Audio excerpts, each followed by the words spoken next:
You have to have a consumer consent to say, you're my agent. I want you. Correct. If they don't want you and they want to cancel the buyer agreement, who in their right mind would hold them down for another 30 days and force them into this situation? I know, how awful is that?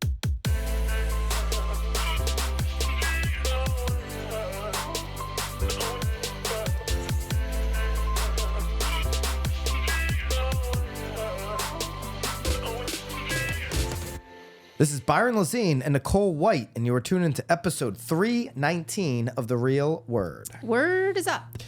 On this podcast, we are going to attempt to tie a bow on the Zillow new touring agreement. That means we're done, like a period. This is it? Well, I mean, it doesn't have to be it, but I'm sure there'll be like another wrinkle to this I'm sure there will soon. And we said we'll update along the way, but for now, tie a bow. Like, you know, the trilogy is coming to an end. This is the third podcast in a row where we're going to talk about this. I have a new wrinkle. Obviously, there was a lot of comments last week. I don't want to leave you guys hanging, so we're going to get into some of that. But if you're just catching up, maybe you missed the last two pods, I'd obviously encourage you to go and maybe do a re-listen, in the gym or on a walk or something like that. But on April 30th, Zillow came out. Yeah, I mean, do you go to the gym? Do you still go? You haven't been going? I haven't. Well, so I can't because of my surgery. Oh. So hopefully like another week. Because of your surgery? Yeah. Doesn't make any sense. Well, they're worried about inflammation. Are you going to tell people what the surgery was on? No. Or, I mean, come on. Is that a big surgery? No. I had my deviated septum repaired. There you go. So they're worried. It's still very swollen. So they're just worried activity. Not the pollen that's flying around this state. Well, that's a whole nother issue. Glad to be up here in the pollen days. So on April 30th, Zillow's new touring agreement, their words, put consumers first. Also, disclaimer.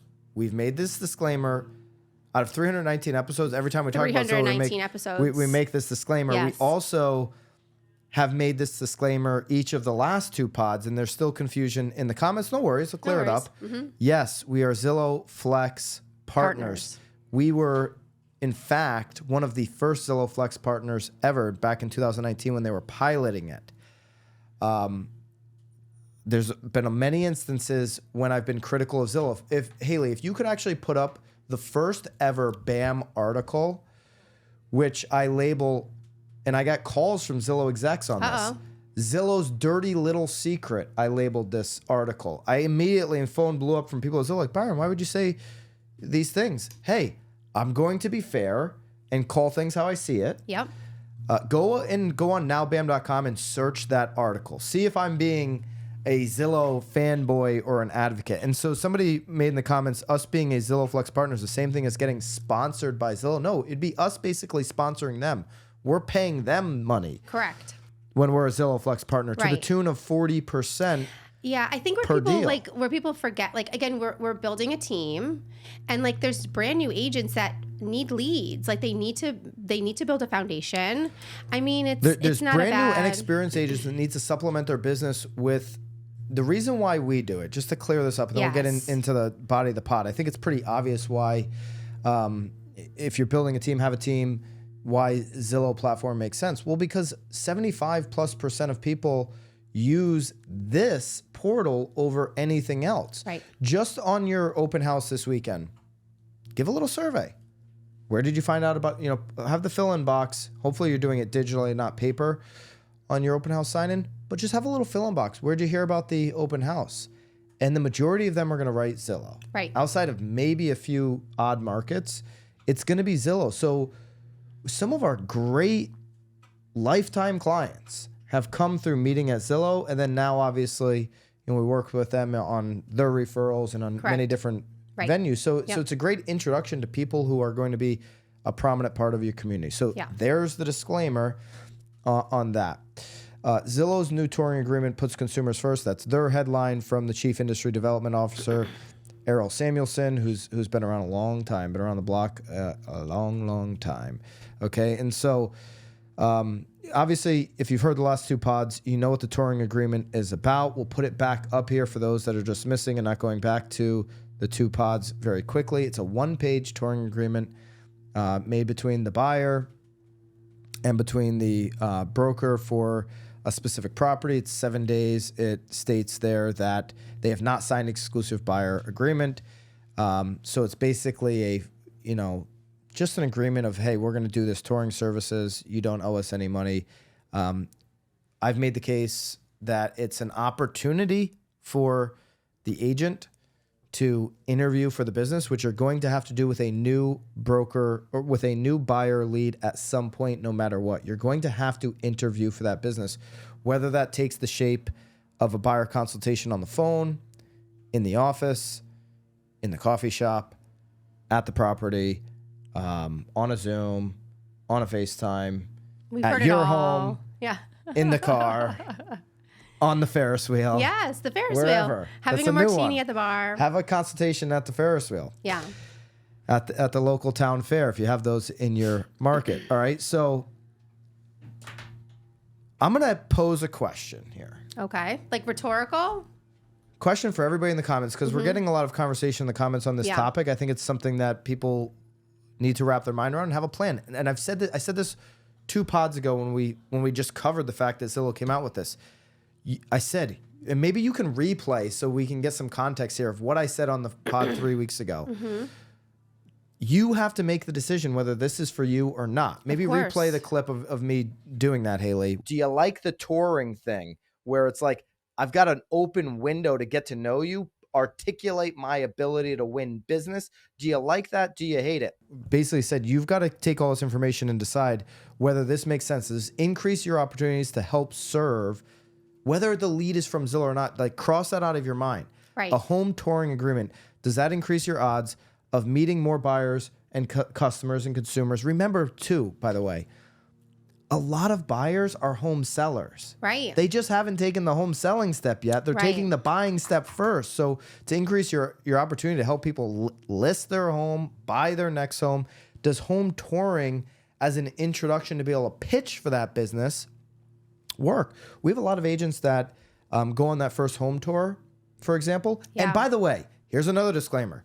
All of our agents are being trained and are doing a buyer rep agreement. We're not using the home tour agreement. No, we're not using the home tour agreement. I'm just saying I like the idea, if it's a last case scenario, to get in front of a customer and interview for the business. But we have a lot of agents that'll do a buyer rep for that one property, which is basically the same thing. You're tied to one property. The only thing that's different is like what you love is that it's a one page. I love that it's one page. Our damn buyer rep is 3 pages. I think it's very confusing also.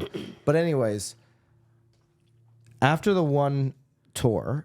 Well, the only difference is you're saying there's no difference, but there is, because it does talk about payment. Of course. Yes. Okay, yeah. It talks about payment for that one property. Correct. You buy this one property. Yeah. You go one for one instead of looking at more properties. Not a lot of buyers do that, but some buyers, buy the first house they see, of course. But you'll be compensated on that one property. Now, we have agents that go, they have a conversation like, well, I actually have a house to sell. Oh, why don't we sit down at your home and talk about the whole picture? Right. Okay. And at that point now, you're basically wrapping consultation on the buy side, listing services, and what you can do all there at their house. Because most people need to sell before they can buy. And putting together a package deal. So the home tour just becomes the introduction now to getting them into position for what we all agree is right, an educational, analysis of their situation so you can move the sale forward. Okay. Here's the question I want to propose. Okay. Long way to get to this. You got there, though. Come on. What's the difference between, for you as an agent and for the seller, okay? Not trying to lead anybody. Your answers are your answers. What's the difference between a open house and an open home touring agreement? Right. Here's a video from Jared James. Let's look at what he considers to be the biggest opportunity. Tom Ferry has talked about open houses being the biggest opportunity. Tom Ferry's used the word educational center of the moment right now. Right. Open houses being the biggest opportunity. Before the show, you said open houses are always the opportunity. I think you said they're just like... that's how I built my business. I didn't have Zillow back then. For 15 years, Nicole's just talked about open houses. I love open houses. I'm like, of course, people, this is like... Of course, this is the opportunity. But here's the Jared James video. We'll react to that. We'll get into the question, what's the difference? And then we'll go into some of the comments from last week as well. The opportunity in real estate right now is going to be open houses, because open houses, according to the new agreement, are the one place where you can be in a home with someone, where you can educate them, where you can build rapport with them, you can build context with them, you can build relationship with them, and not have a signed agreement. Because to go show any other home, you have to have a signed agreement. And by the way, many buyers who don't want to sign agreements to see homes, even a touring agreement, you know what they're going to do? They're going to go to open houses. Traffic at open houses is going to skyrocket. What you need to do is you need to make your open house an attraction point. You need to figure out how to make that an education point, how to set up education centers and talk to them and build rapport with them. And almost like you run a real estate team, you have a team at an open house who does touring and talks to them and builds rapport. And maybe you've got video screens up with other houses in the area. So if they want to see those, and you use the opportunity of the open house, which is the last place you're going to have where you don't require a signed agreement, and you pivot in that way to build relationship at open houses, that's an opportunity you need to be looking at right now. And again, we will be doing a full training. The one difference is that, yes, you don't need a signed agreement. Correct. If you're doing open houses right, you're having 100% of people sign in. Right. And I'm sure I'll get some comments. No, let them decide if they want to sign in or not. Hey, seller just wants to know everybody that's coming through their home. It's a private home. People live here. Right. Could you please sign in? It's Right. a very easy thing to get people to sign in. So you're not signing an agreement, but you're signing into the fact that, hey, here's my name. I'm attending the open house. Right. It's a trade-off on being able to do the open house. But Jared's right. That's the one difference. There's no signed agreement. Okay.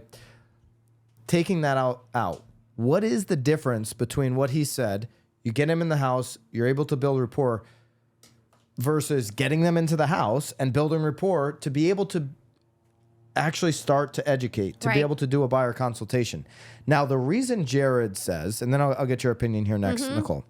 The reason Jared says you should treat open houses in a team atmosphere, Tom Ferry's big on this too right now, an educational center.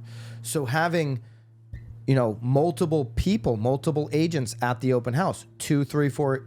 Now I know what agents' initial knee-jerk reaction is going to be. Who gets the lead? Who gets the lead? Because remember, agents think about themselves, Of not course. consumers first. That's why we're getting into these conversations about the home touring agreement. It's always like, well, they should have to do a buyer consultation because I'm a licensed professional. Like one of the comments is like, it's disrespectful to the license. Consumers don't care if you have they don't Right. care about the license. Right.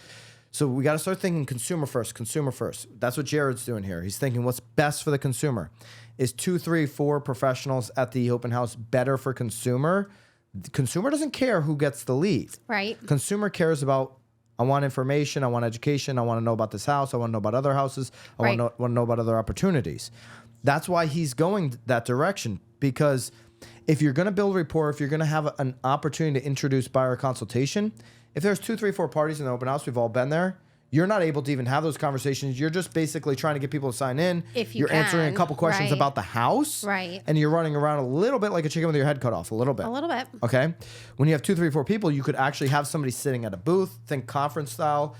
Here's all the things that we do for buyers. Here's an opportunity for you maybe to come to one of, our educational webinars, or maybe have a conversation with us, so on and so forth. And then you figure out how to deal with that lead later on. Okay. That's why when you're talking about high level of service to the consumer, that's where that direction Right. might be heading. But there's no difference to me. In fact, I think agents are going to have a better chance building rapport when it's one-on-one, Right. which would be a home touring situation. Again, if you fast forwarded through the beginning, we're having our agents sign a buyer agency rep. Right. So we're not actually doing that Zillow home touring agreement. But I saw a comment in here.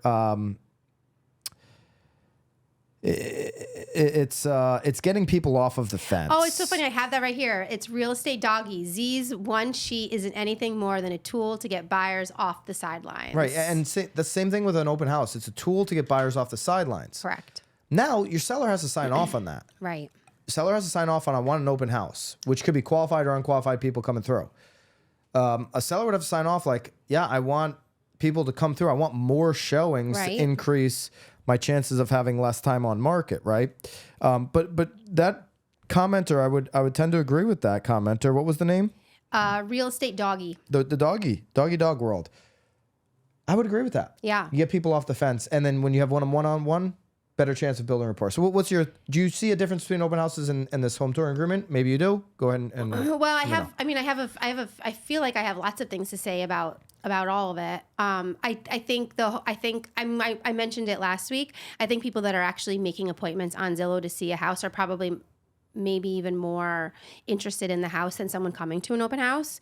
So I think that there's probably they could, and the data would certainly suggest that they are probably further along their for sure process when we're this scheduling is something an that they appointment. really want to see, not at an open house. They want to be there one-on-one, not with a group of people. And it could be any online portal. Correct. We're saying Zillow because they came out with the thing. Correct. That could be in Realtor.com. Right.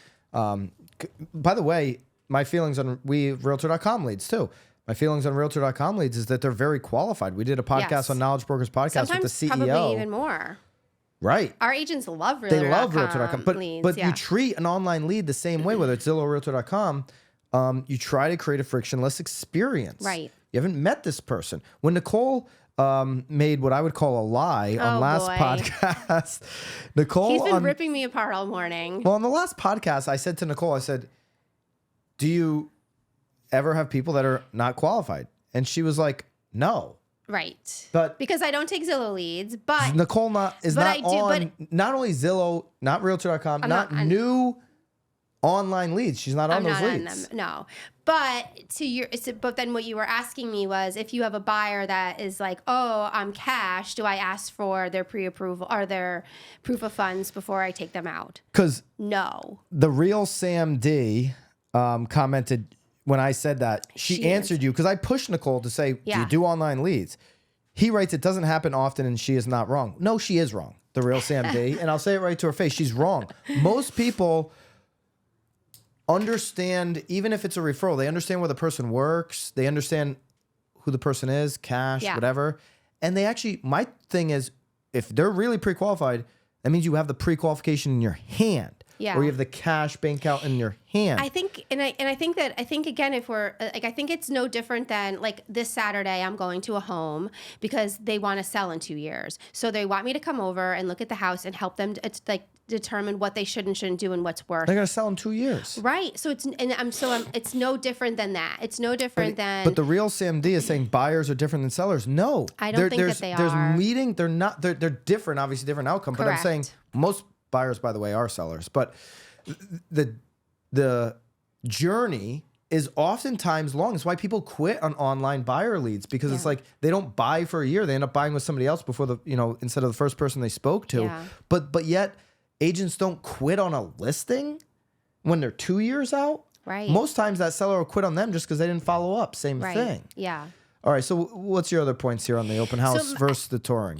So I guess it's not really verse. My only, obviously, with Jared talking about it being like a seminar and all, I do think you need to be mindful. Well, he didn't use the word seminar. I used the word seminar later as an invite, as an upsell. Okay. He said educational center. Yeah, well, TV screens. TVs, yeah. So my only hesitation there is like, you still do have a fiduciary responsibility to the seller. You're there to sell their home, not necessarily. So I do think that there needs to obviously be conversations with your seller if that's really going to be. I think so, because Tom Ferry said the same thing. I mean, it just, because the seller thinks you're there, but this is obviously claiming that you're trying to get buyers. Number one, there's going to be sellers that don't want an open house at all. Correct. Number two, the ones that do want, there's going to be, to your point, I think probably a fairly large percentage that say, hey, I want TV screens showing of my home in the summer, the view at the summer, the garden, the sunset, that tree, my pool open. Yeah, I want you to bring in screens. They'll be like, I want you to. For all of these pictures Granny Smith took. Yeah.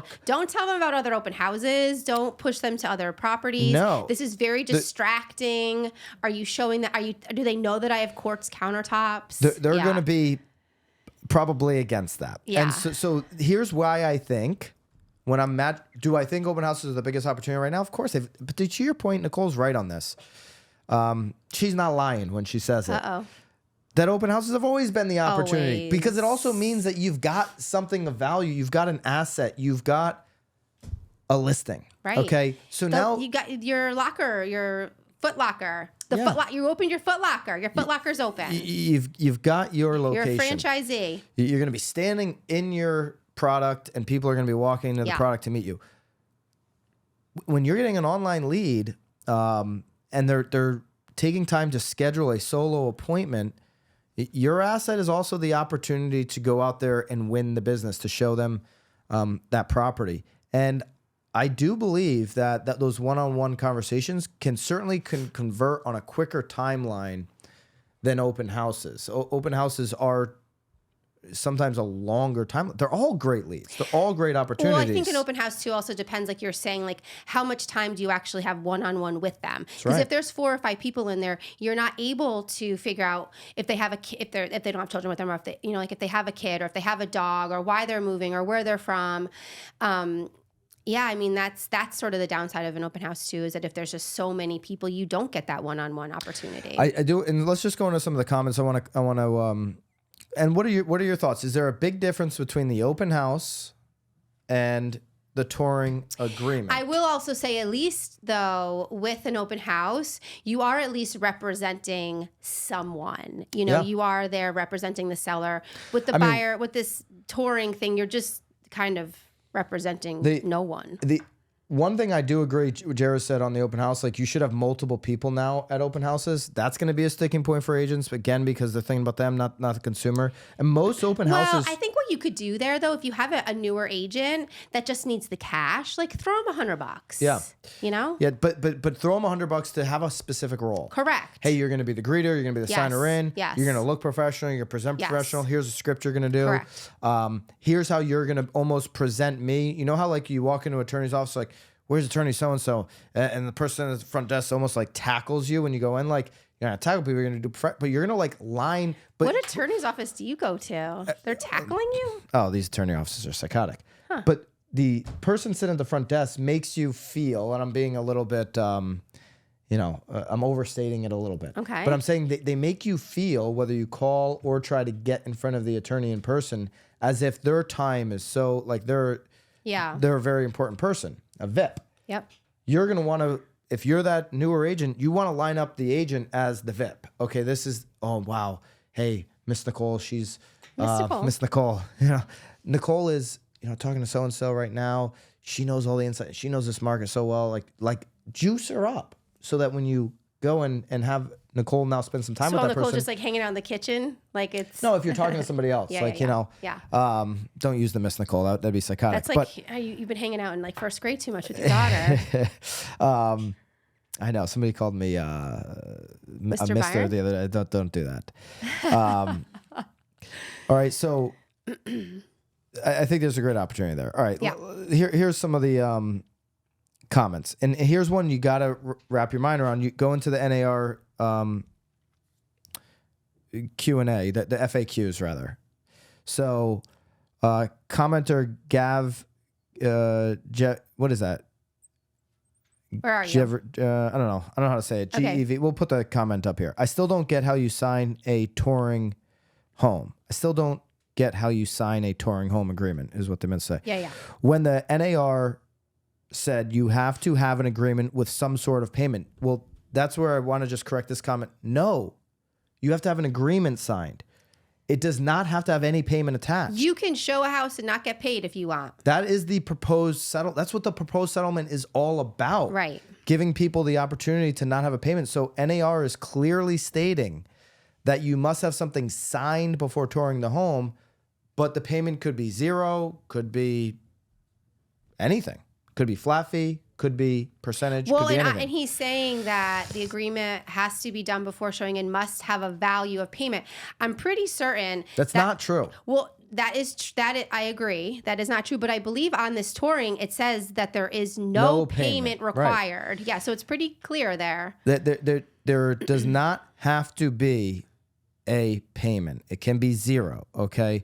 So you have to understand the rules of the game, and then you've got to understand what are the opportunities to help serve more people, and most importantly, above it all, what's going to be best for the customer with where they are in the home journey, in the home buying journey or the home selling journey, wherever they are. So this one, Johnny Merkel 7728, here in Charleston, South Carolina, we have a cancellation guarantee. The buyer signs the agency form before entering the home with the knowledge that they can cancel the agency at any time.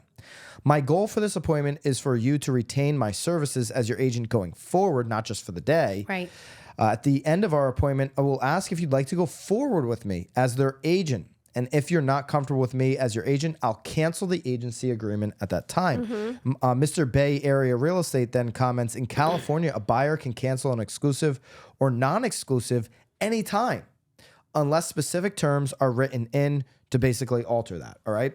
So I always love a cancellation guarantee. I used to put a cancellation guarantee in every single one of my listing appointments. I love a cancellation guarantee on these buyer agreements. I think it's brilliant that they're doing that in Charleston. I think California is onto it as well, because I want to make people feel comfortable. If I'm just doing a phone consultation and now we're meeting for the first time, and I don't know, you could just smell bad, and I don't want to be going on all my home tours with you. You don't like smelly people? I don't like smelly people. I sat next to a guy on the plane yesterday. Well, what if it's like too much? What if it's like a perfume, but it's like overpowering? Like that's a no too, or is it just bad? It's got to be a good perfume. Good perfume. You want more or good perfume? Bad perfume, you want less. So I'll make sure I don't put perfume on. Not bad ones. Okay. Do the good ones. There's one that's out that's very prominent right now. It smells like bug spray to me. That women's? Would be. It's a woman's, and it smells like bug spray. But then the more you smell it, the better it is. Like it's weird. Like you initially smell like, oh my god, it smells like bug spray. And then the longer it stays around, the more of it.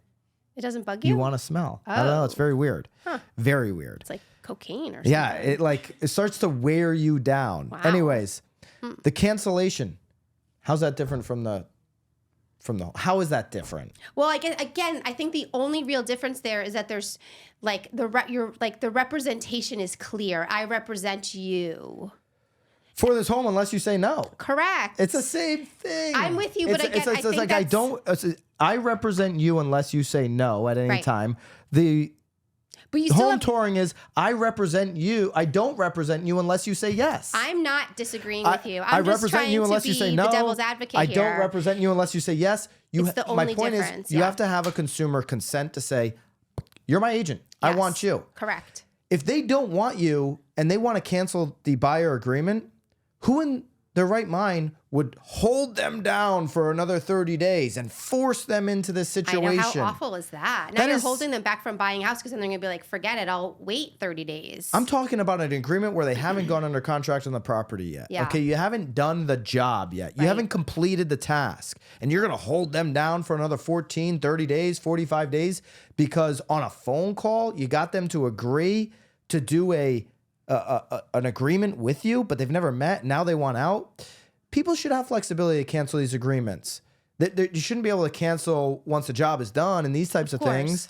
There should be an open line of communication. If they want to work with a different agent, they want to stay with the agency. And an agent should be able to respect that and know what's right for the consumer. Not every agent's the right fit for every buyer. I just did that with my car. I had to get a new lease. The guy didn't get back to me, so I went to another dealership. Oh, yeah. Well, why not? Well, because they had the car I wanted, too. So, because the dealership that was closer could have gotten the car from that dealership. But I went right to that dealership because the guy didn't get back to me. Of course, you should. Yeah, and he's like, wait, what happened? I was like, I didn't hear back from you. I wanted the car. So how is a cancellation? Do you like a cancellation? Love to know in the comments on that. Do you hate a cancellation? Should people be able to cancel their agreement? I didn't know that you weren't really able to not cancel your agreement. Of course you can. If you put enough pressure on any broker, that's the thing about these agreements. I don't care if you say, oh, well, you can't cancel my agreement. You put enough pressure on any managing broker as a consumer. I mean, maybe you get like a referral because you give it to another agent, but anybody who wants out of these agreements typically gets out of them. That's why I'm also like, when it comes to the home touring thing, don't care. Yeah. Because if I'm going to win the business, I'm going to win the business. Right.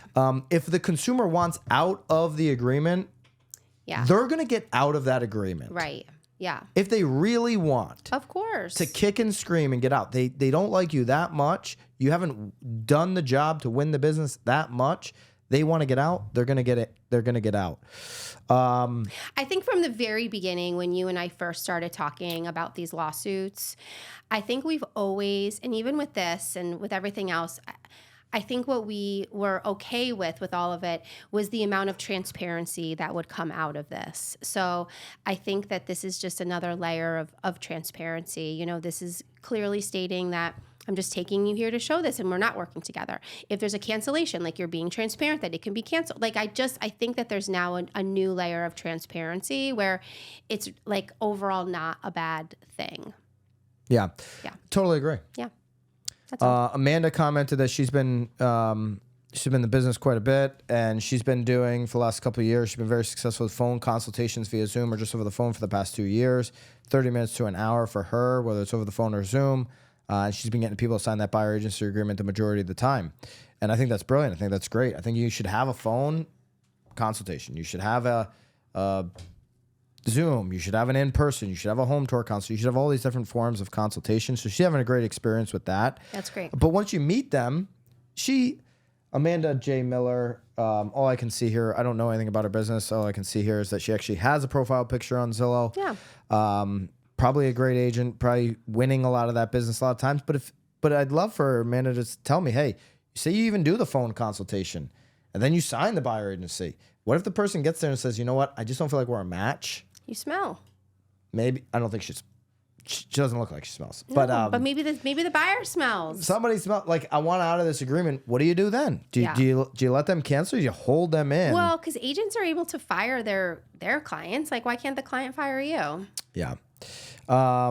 Agents looking to stand out from the crowd, Reminder Media is a resource you have to check out. You get your own branded print and digital magazines, email newsletters, and social media content. Reminder Media delivers these resources to your contacts on autopilot, keeping you top of mind with your database. All you need to do is focus on your follow-up calls and watch referrals and repeat business come in. I just started using this service and I'm already seeing results from this after only a few weeks. Use the link below to try out Reminder Media. Any other comments here that stuck out? I think that was kind of the ones that we wanted to hit on. There's appreciate all the comments. Love to hear your thoughts on this one as well. What's the difference between the open house and the home touring agreement? What's the difference between having an agency agreement that states you can cancel at any time versus the home touring? Are you still kind of, totally against this? Are you thinking about it differently here after now the third week of working through this? And this is really the big challenge. Again, disclaimer, we're not even using this.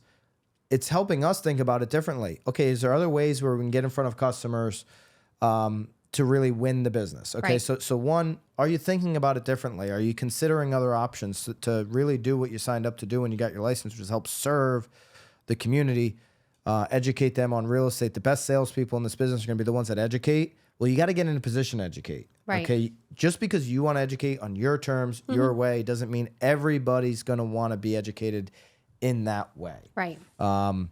So love to know your thoughts. Hopefully this will just tie it, but as more information comes out, as more states potentially ban, Virginia, Washington ban the Zillow agreement.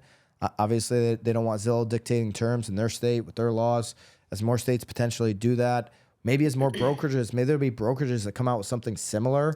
Oh, I guarantee it. I mean, for sure. This is just the beginning. This is just the beginning. So we'll update on all that, but for the time being, tie a little bow here.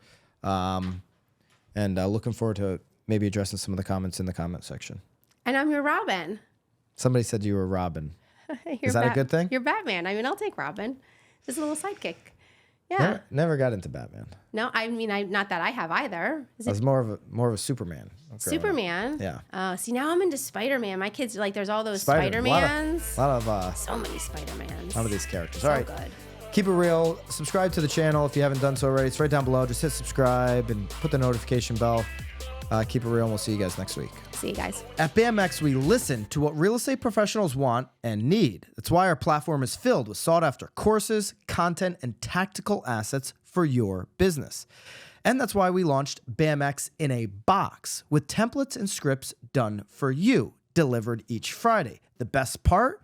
It's not coming from panel pontificators who bought their followers and don't sell any real estate. It's coming from top agents, team leaders, and content creators in the industry. It's education that actually shows you how to do what you need in today's market.